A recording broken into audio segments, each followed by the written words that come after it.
del Padre, del Hijo y del Espíritu Santo. El dogma de la Inmaculada Concepción es el que ocupa en este día nuestra atención muy especial. Y digo muy especial porque es una fiesta muy relevante dentro de la liturgia católica. Y porque también es muy importante hablar de ello, dada la importancia de la economía de la salvación eterna. Por lo tanto, podríamos decir que convenía o era conveniente que Dios librara de la mancha del pecado original a la Virgen María. Y esto por tres razones o tres conveniencias, si se quiere tomar desde ese punto de vista. La primera de ellas es por el Padre Eterno. La segunda es por el Hijo y la tercera por el Espíritu Santo. En cuanto a lo primero, convenía al Padre Celestial preservar de toda mancha a María Santísima, porque ella es su hija preferida. Hija del Padre, madre del Hijo y esposa del Espíritu Santo, es lo que suelen decir. Ella puede repetir lo que la Sagrada Escritura dice en la sabiduría. Yo he salido de la boca del Altísimo. Ella fue la predestinada por los divinos decretos para ser la madre del Redentor del mundo. No convenía, por lo tanto, de ninguna manera que la hija preferida del Padre Celestial fuera, ni siquiera por muy poco tiempo, esclava de Satanás. San Dionisio de Alejandría dice que nosotros, mientras tuvimos la mancha del pecado original, éramos hijos de la muerte, pero que la Virgen María desde su primer instante fue hija de la vida. San Juan Damasceno afirma que la Virgen colaboró siendo mediadora de paz entre Dios y nosotros, y que en esto se asemeja al arca de Noé, en que los que en ella se refugian se salvan de la catástrofe, aunque con una diferencia, que el arca de Noé solo libró, al parecer, a 8 personas, mientras que la Madre de Dios libra a todos los que en ella buscan refugio, aunque sean miles de millones. San Atanasio llama a María nueva Eva y madre de la vida, en contraposición a la antigua Eva que nos trajo la muerte. San Teófilo le dice: salve, tú que has alejado la tristeza que Eva nos había dejado. San Basilio la llama purificadora o pacificadora entre Dios y los seres humanos. Y San Efrén no se queda atrás, la felicita como, o le dice más bien, pacificadora del mundo.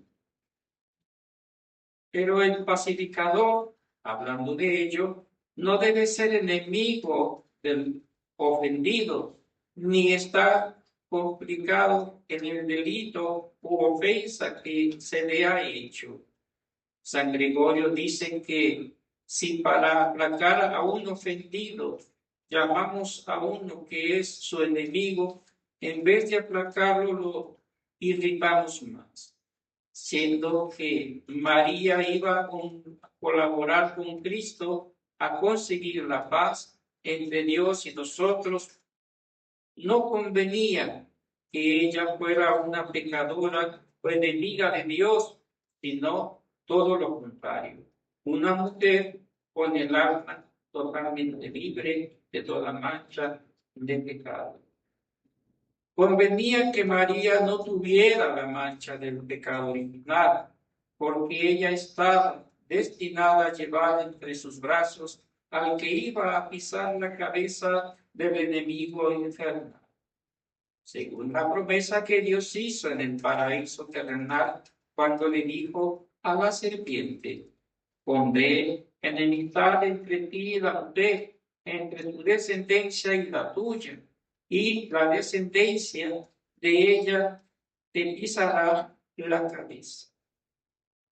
Si María iba a ser la mujer fuerte que traería al que iba a aplastar la cabeza de Lucifer, convenía que ella no estuviera ni siquiera por poco tiempo manchada con el pecado con el cual Lucifer manchó el alma de nuestros primeros padres.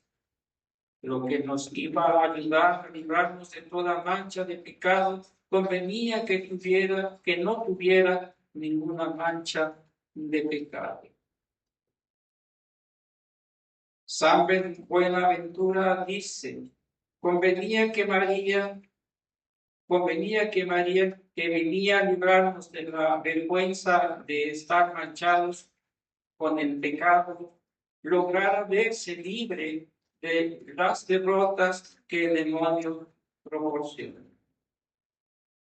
Pero la razón principal por la cual convenía que el Padre Celestial librara a María de todo pecado es porque la tenía destinada o predestinada a ser la madre de su Santísimo Hijo. Por esto, San Bernardino decía que si no hubiera otros motivos, bastaría este: que por el honor de su Hijo, que es Dios, al Padre Celestial le convenía librar a María de toda mancha de pecado.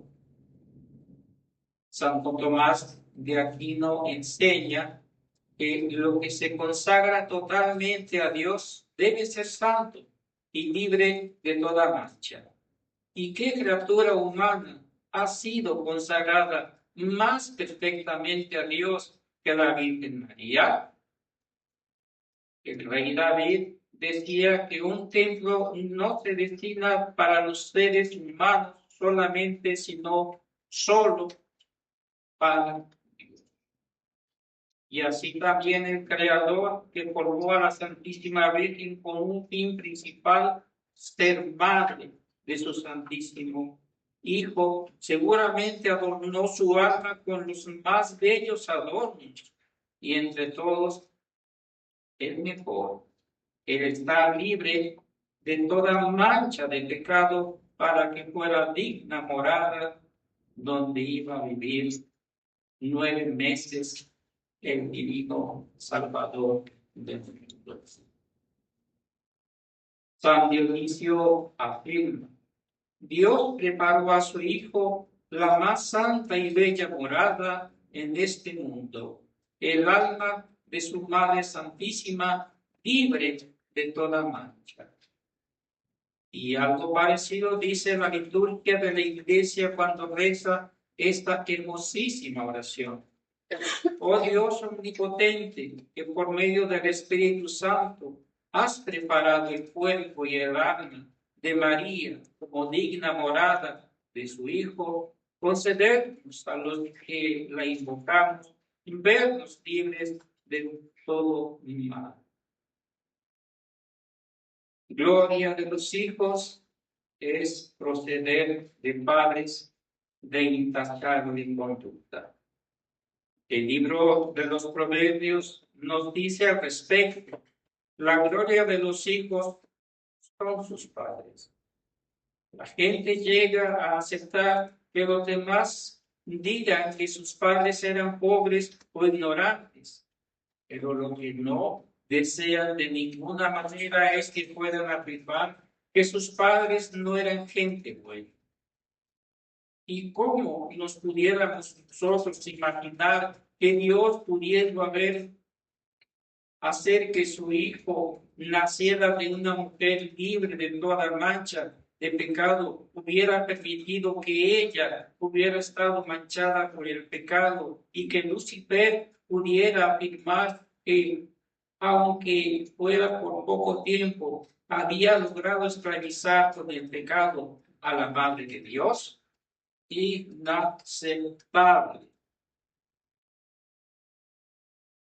Si así procedía con los demás, con mayor razón con su Santísima Madre, pues no podía en ningún momento decir el demonio que Nuestra Señora estaba esclavizada a él por el pecado.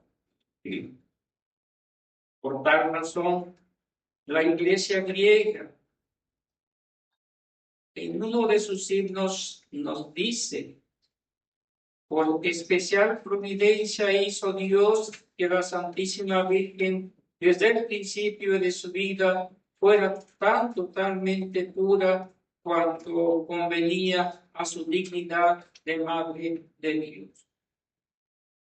Los santos dicen que a ninguna otra criatura le concede Dios alguna virtud o cualidad espiritual que no haya dado antes a la madre de su hijo. San Bernardo afirma: las cualidades o virtudes que otros santos da Dios no se las negó a la madre del Redentor. Santo Tomás de Villanueva nos dice: esas cualidades y virtudes y privilegios que Dios le ha concedido a otros santos, ya antes las había regalado la Santísima Virgen y aún mucho mayores. Y San Juan Damasceno se atreve a exclamar: entre las virtudes de la Santísima Virgen y de los santos hay tanta diferencia como del cielo a la tierra. Y Santo Tomás explica que ella es la madre y los demás santos son simplemente siervos. Y se le acostumbraba a conceder más privilegios a la madre que a los siervos. San Anselmo se pregunta: ¿pudo Dios preservar a ciertos ángeles de toda mancha de pecado y no podía preservar a su propia madre? ¿Pudo Dios crear a Eva sin mancha de pecado y no iba a poder crear el alma de María sin esa mancha? Y si pudo hacerlo y le convenía hacerlo, ¿por qué no lo iba a hacer? Continúa el gran doctor San Anselmo: era verdaderamente justo que a la Virgen, a la cual tenía Dios reservada para ser madre de su Hijo, la adornase con tan gran pureza que no solo la aventajara a los seres humanos y a los ángeles, sino que también se pudiera decir de ella que en pureza solo le gana Dios.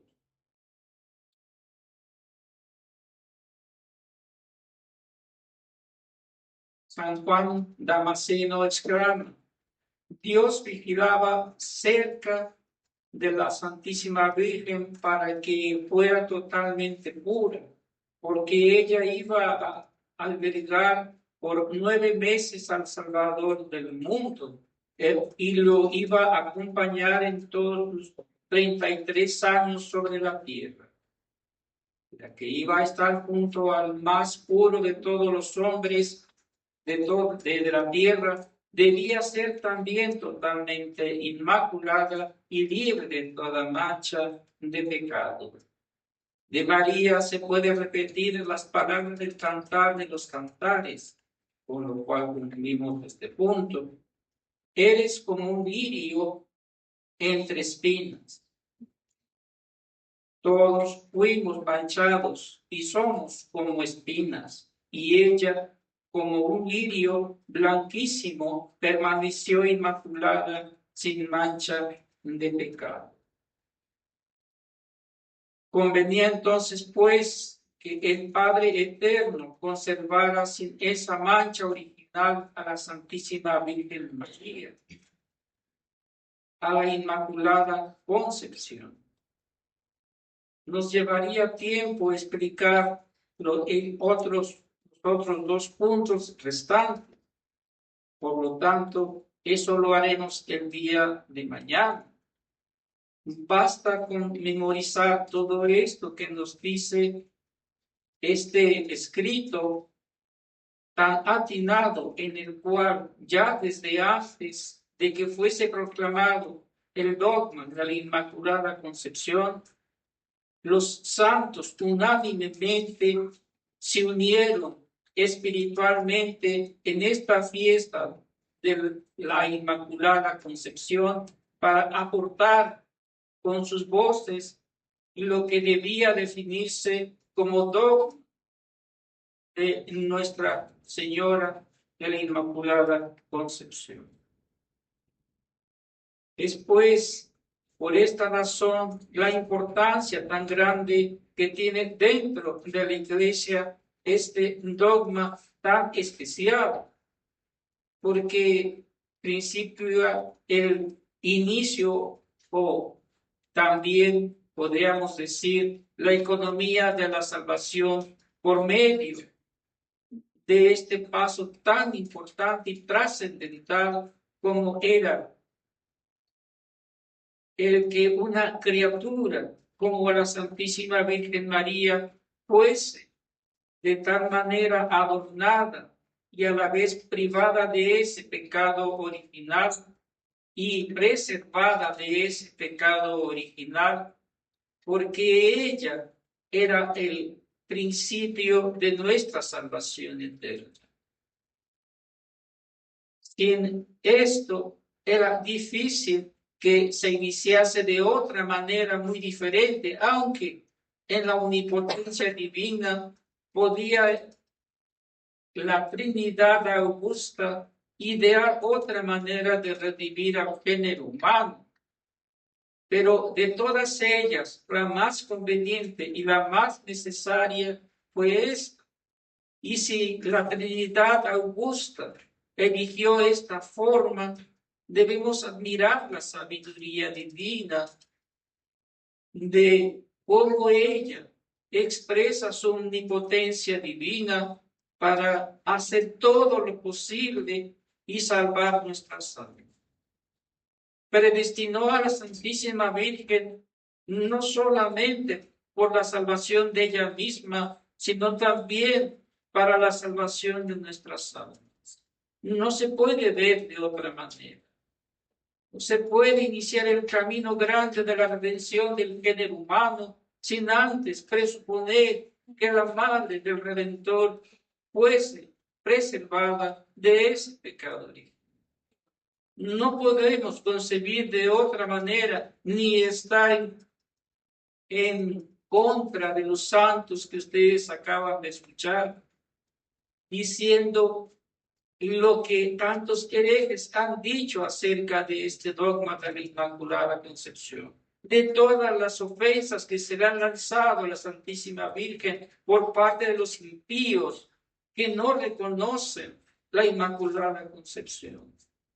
Es una cuestión de fe la que debemos nosotros defender ante aquellos que actualmente no quieren o a regañadientes dicen Inmaculada Concepción.